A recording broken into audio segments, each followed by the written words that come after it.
And that's what it was. And after the sparring, we respected each other. Like, it was a different type vibe after we sparred, honestly. Now it was like, oh, damn, bro. Like, damn. Like, we really started to get to know each other, you feel me? Because when he came to our gym, he was popular. Like, Shakur was the guy. They knew him. Everybody knew him, and amateurs. One thing I can say, though, because, I've been seeing, we've been amateur together and stuff. Right. Yeah. Teo can fight. Teo can fight. The world reacted strongly after a leaked sparring clip appeared to show Keyshawn Davis knocking down Shakur Stevenson. The footage highlighted the intensity and unpredictability of elite-level training, where sharp timing and split-second mistakes can change everything. Davis later acknowledged Teofimo Lopez as a legitimate threat, noting that he has seen both Stevenson and Lopez dating back to their amateur days. His comments suggested that while all three possess elite talent, preparation, speed, and tactical discipline are what ultimately against Shakur playing out. Because you want me to tell you the truth, like, this fight could have been the winner's bracket fight. In other words, they're jumping to it, but at the end of the era, it may have been Teo and Shakur, especially if you would never fight Shakur, right? How do you see this fight playing out? I see it playing out, let's say, I see it starting off slow. Okay. And then I see as Shakur wins the first round, as Shakur wins the second round, slowly, I think Teo is going to eventually start picking it up and start imposing his will. Right. And then, it's just going to go from there. That's how I think it's going to go. That's a fair assessment. That's a fair one. Especially for that. Keyshawn Davis reflected on his sparring with Shakur Stevenson, emphasizing that it was never personal, only competitive. He explained that early on, landing clean shots was difficult while Stevenson's counters found their mark with precision. Even so, Davis kept pressing forward, understanding that hesitation in high-level sparring can be costly. The experience reinforced his respect for Stevenson's skill. When sparring day come, I'm confident. I'm knowing I'm about to go in here and beat him up, right? Man, I get in there, really, man. Why I cannot hit this man, right? I cannot hit him, but he touching me. So I'm like, oh, it's different. He different. Like, he different. So I just keep, I'm 14, he's 16. I just keep going, I just keep going. So some getting through, some not, some getting through, some getting not. And I felt as if I was to step off the gas pedal, he was gonna get me.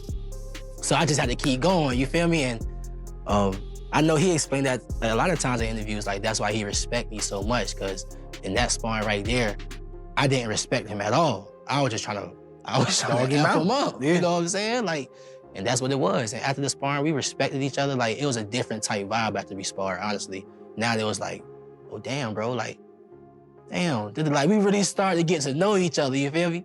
Because when he came to our gym, he was popular. Like, Shakur was the guy. They knew him.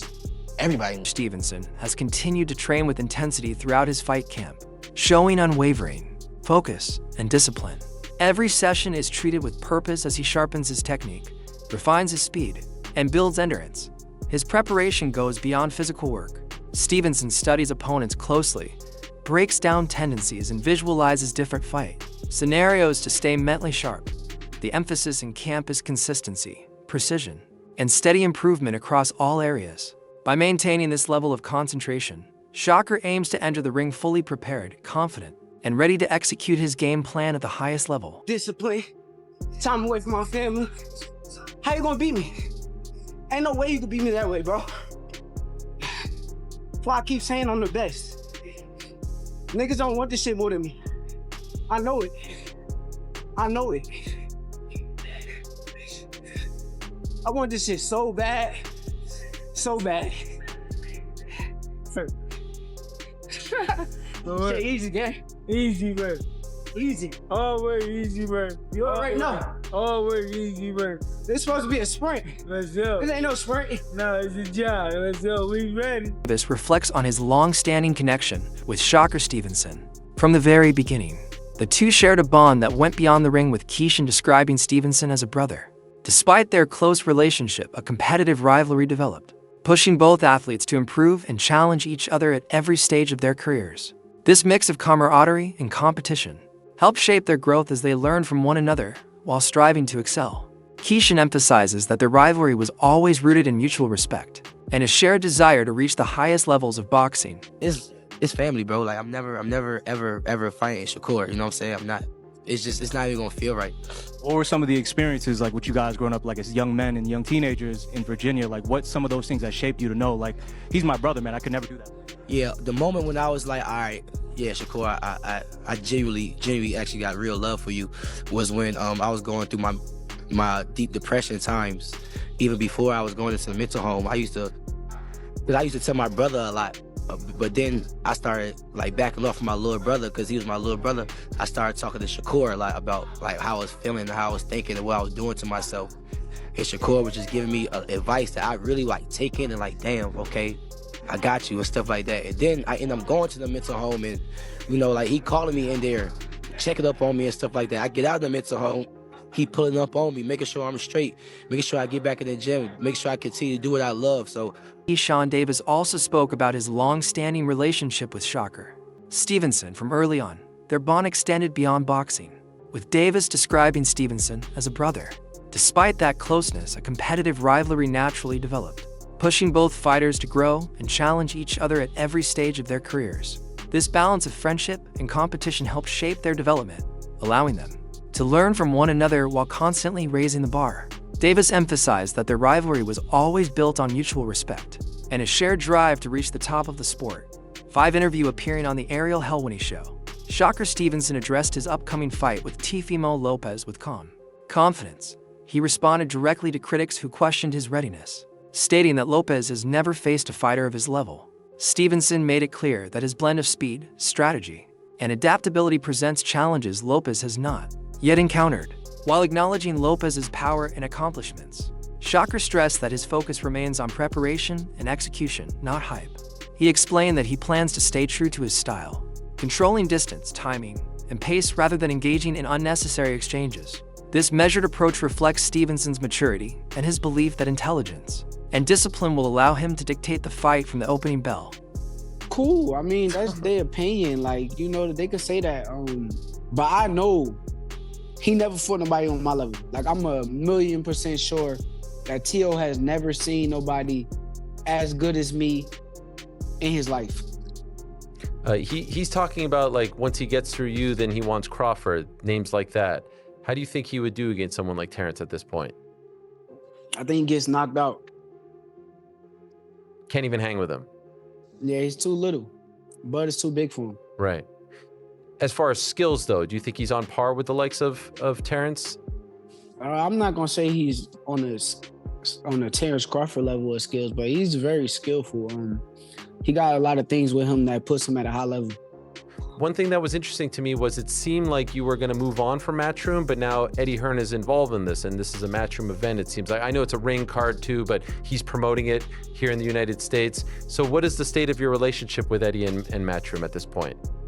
Eddie's my guy. I'm actually not signed to Matchroom, but he's my guy. I'm a big fan of Eddie Hearn, and nothing but respect to him, but I'm glad he's the promoter that's on this card. I'm glad to share the spotlight with his promotional company. So if he's your guy, how come you're not signed to Matchroom?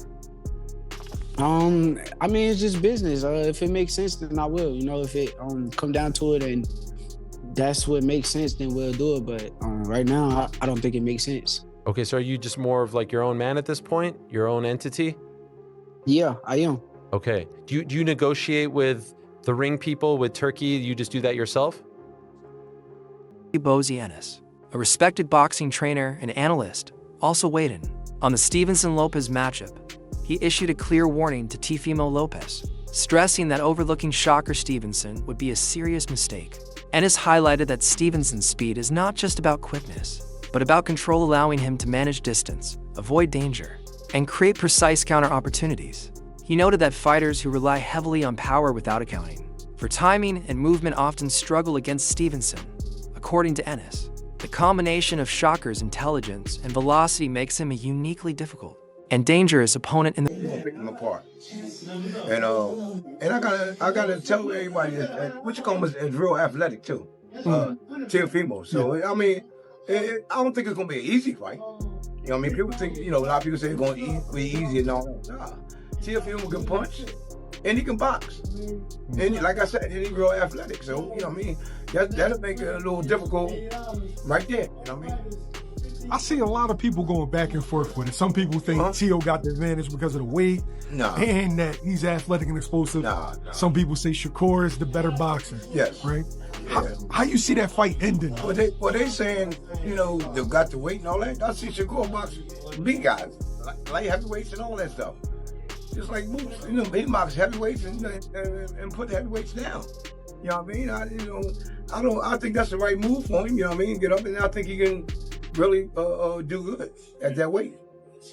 This isn't a stoppage. I'm looking at a decision, not a stoppage.